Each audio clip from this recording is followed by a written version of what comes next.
Hello friends, welcome back to my YouTube channel. तो हमारा आज का टॉपिक है चार्टर एक्ट ऑफ 1793। तो आइए चलते हैं अब इस एक्ट के प्रोविजंस की तरफ। तो आइए चलते हैं हमारे पहले प्रोविजन की तरफ। Act laid the foundation of governance based on written laws. तो जैसा कि अभी तक देख रहे हैं कि जो गवर्नर जनरल था या सुप्रीम कोर्ट था, वो अपनी इच्छा से कोई भी ऑर्डर या ऑर्डिनेंस जिसको कहते हैं उसको पास कर रही थी और मनचाही अपनी इच्छाओं के अनुसार एडमिनिस्ट्रेशन को चला रहे थे।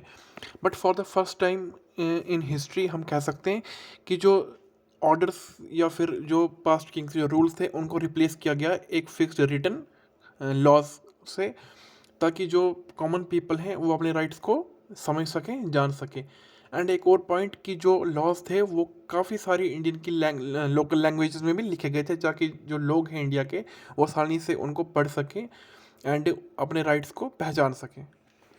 तो आइए चलते हैं नेक्स्ट इंपॉर्टेंट पॉइंट पे। All members of home government salaries to be paid out of Indian revenue instead of state exchequer.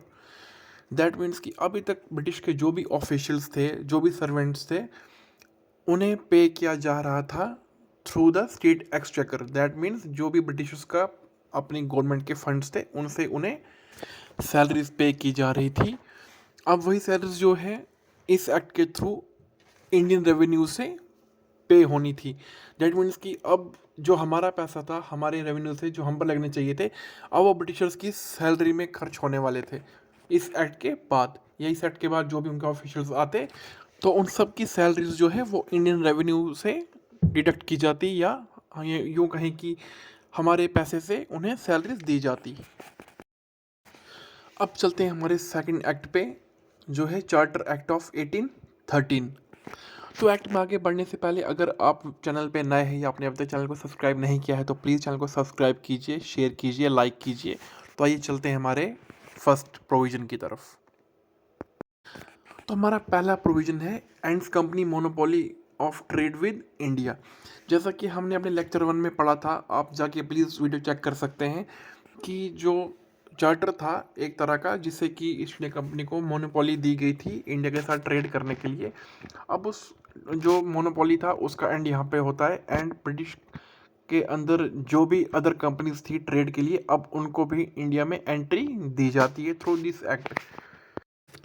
अब मोनोपोली का मतलब है कि जैसे वो सिर्फ उन्हीं को परमिशन थी कि किसी पार्टिकुलर एरिया में ट्रेड करने की up to a certain limit of time, कि इस वक्त तक आप यहाँ पे ट्रेड कर सकते हो, आपके अलावा जो इस कंट्री की कोई और भी कंपनी वहाँ पे ट्रेड नहीं करेगी।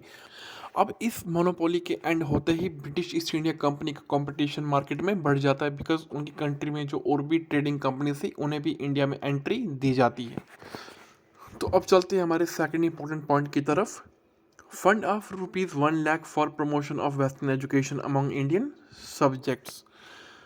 तो कुछ सोर्सेज बताते हैं कि उस टाइम पे हमारी एजुकेशन सिस्टम जो है बेस्ड थी मेनली रिलीजियस टेक्स्ट के ऊपर।